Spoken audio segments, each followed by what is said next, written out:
Hello, guys. Adelola Shokoya here. It's so good to be here once again.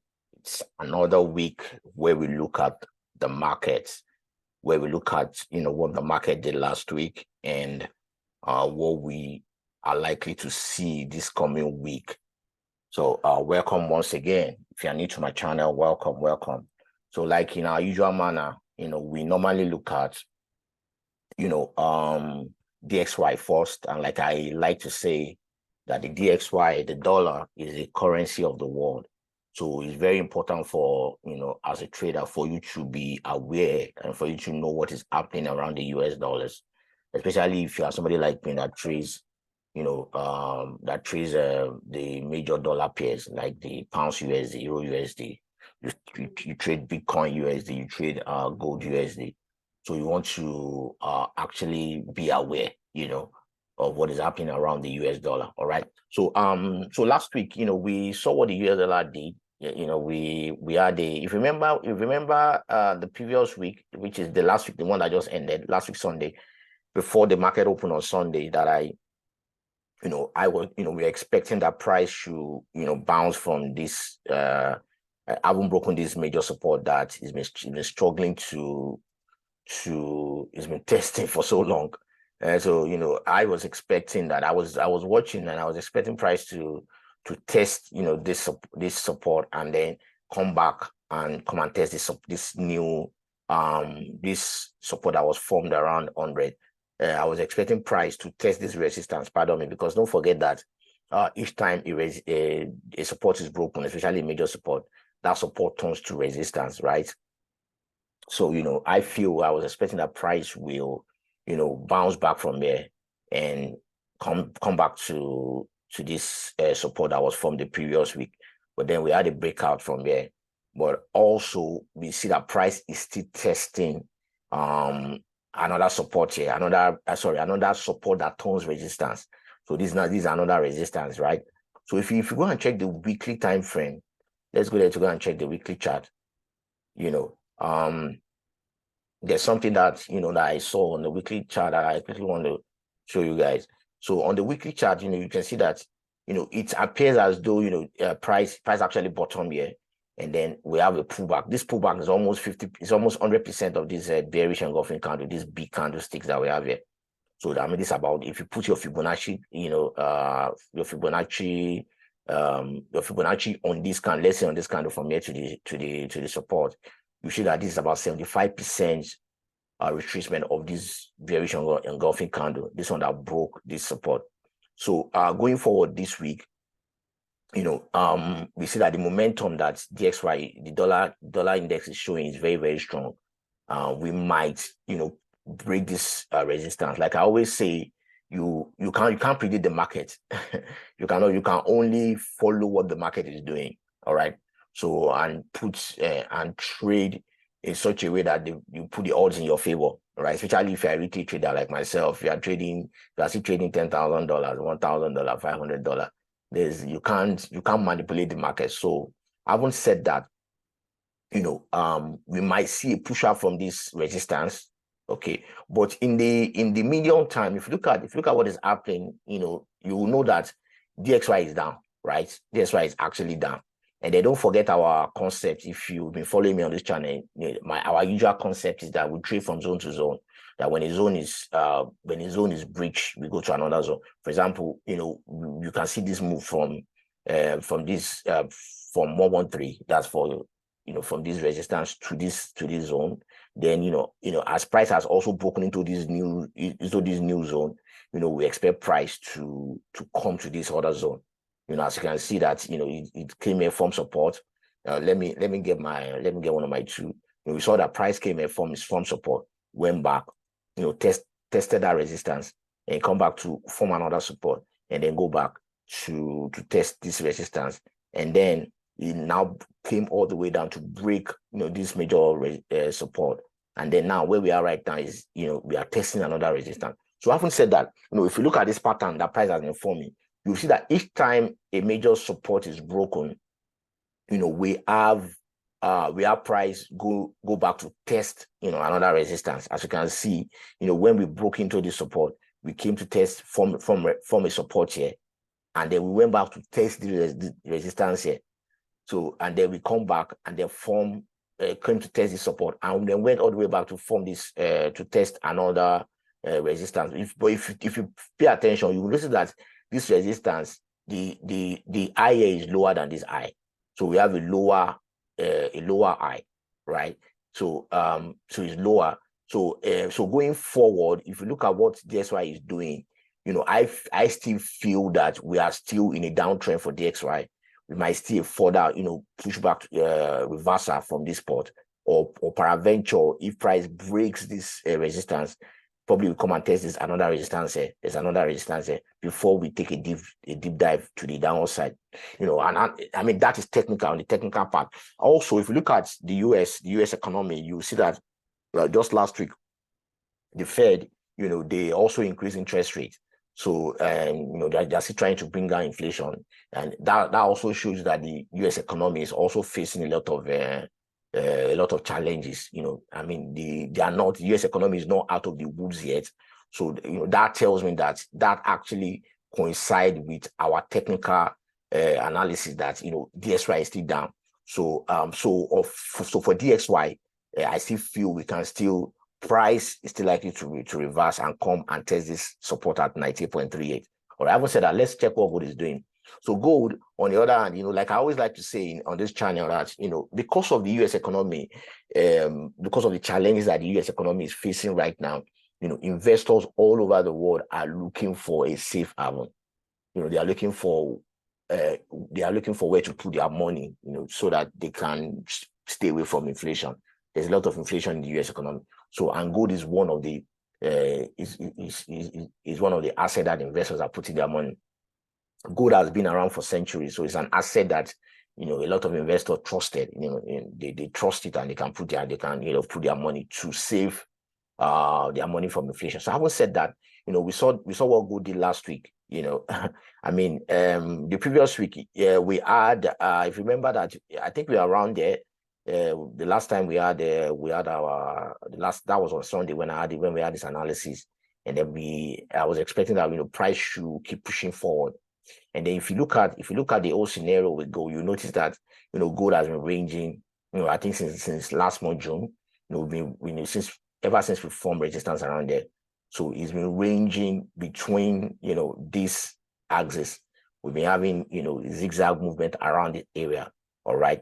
So, but on the long run, if you ask me, I'm super bullish on gold because, like I said, the U.S. economy is, has not shown any sign of, recovery. We have not started seeing it because as it is now, they are still increasing interest rate until we start seeing, the U.S. economy, the Fed starts, cutting interest rate. That's when you can actually see the economy is actually recovering. But for now, because they're trying to tame inflation, so there's a lot of challenges that they are facing right now. So for me, on the long run, and if you look at the chart, let's look at the chart on the weekly chart. You agree with me that we have been on the uptrend for gold. All right, for gold. So like I've been saying, I'd rather be looking for a pullback for gold. I'll be looking for a pullback for gold to buy.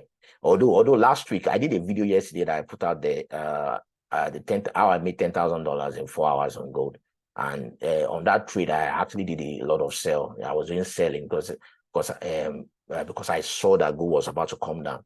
But on the long run, gold has been on the uptrend, and if you notice that, once we came to this zone, we had a pullback and we have formed support around then 1897. So I still feel that gold is still going to push up. All right, coupled with the fact that the economy, like I said, the dollar is not showing a sign of recovery yet. All right. So having said that, let's check. I'm talking about the video I did yesterday about how I took that trade on gold. I'm going to leave a link, somewhere around this video. You can check it. You can check that video out. All right. So let's check what Bitcoin is doing.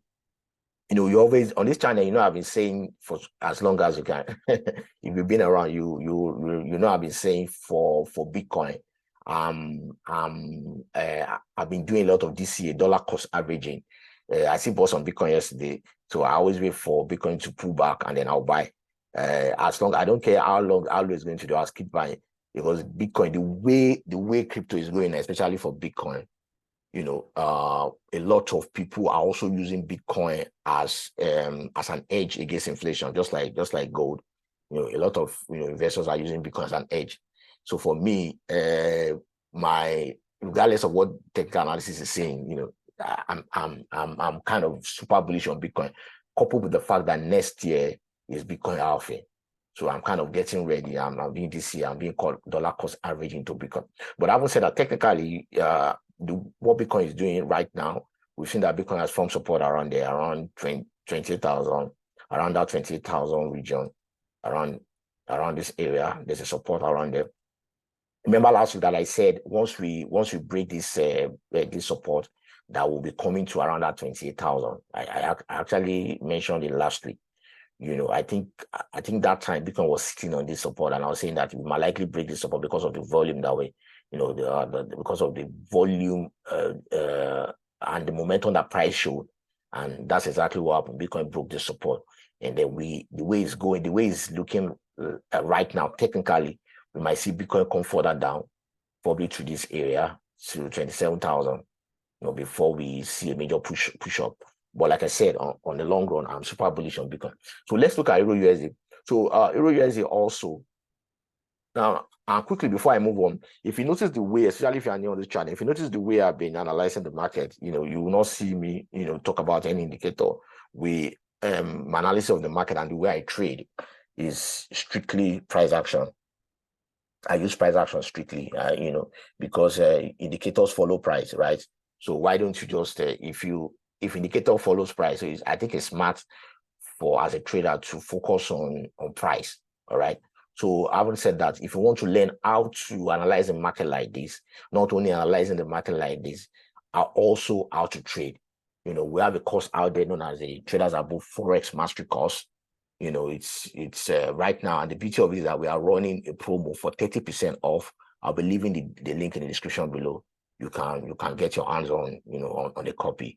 And the beauty of it is that once you get access to the course, you have a lifetime access to it. And the videos in the course are designed in such a way that it's easier. We put it in small chunks. So for 5 minutes, for 4 minutes, and then we also, take you from the A of Forex and trading to the Z. So even if you're a novice, even if you have never traded before, that course is going to take you from a novice to a pro. And also, if you have been trading and you have not been, if you have been around, trading now, you have not been so successful. Peradventure, you have only been making deposits. You have not made so much withdrawal. Your broker has been taking your money. Don't worry, that course is also, tailored towards, people that have been trading for a while. So click in the link in the description below and, get your hands on the course. Also, we also have a free Telegram group. Like I like to say on this channel, you don't have to be a lone trader. You don't have to be a lone wolf. You have to be around other people that also, believe in what you believe, that are also traders, help you. It's a community of traders, where we drop signals, not only myself and there's a lot of other people. So I'll be dropping the link in the description below also. So let's move on to EURUSD. So EURUSD, if like we have been saying, we've been in an uptrend and we've broken into this zone and then we're moving up. So, but price, we have a pullback yesterday. So as long as this support holds, if this support holds around 1.0994, we might see a turn back, back to this area.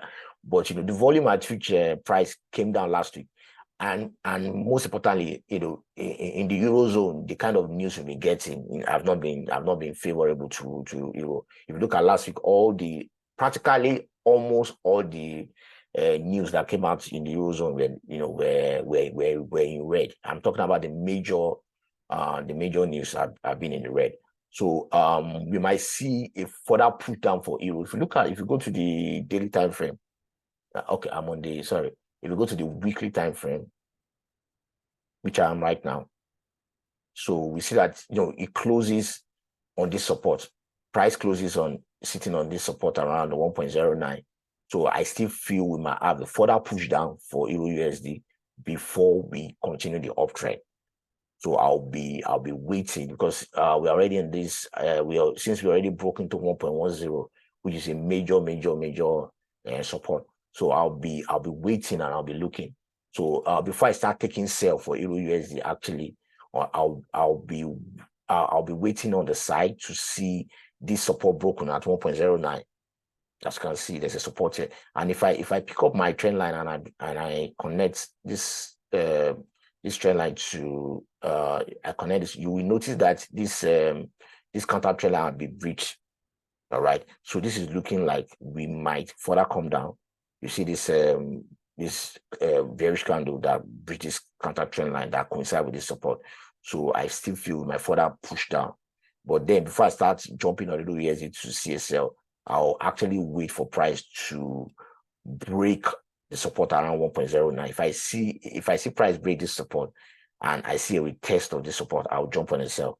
But if I see price break out from this resistance around 1.10 and a retest of this resistance or this trend line, I'll jump on a buy.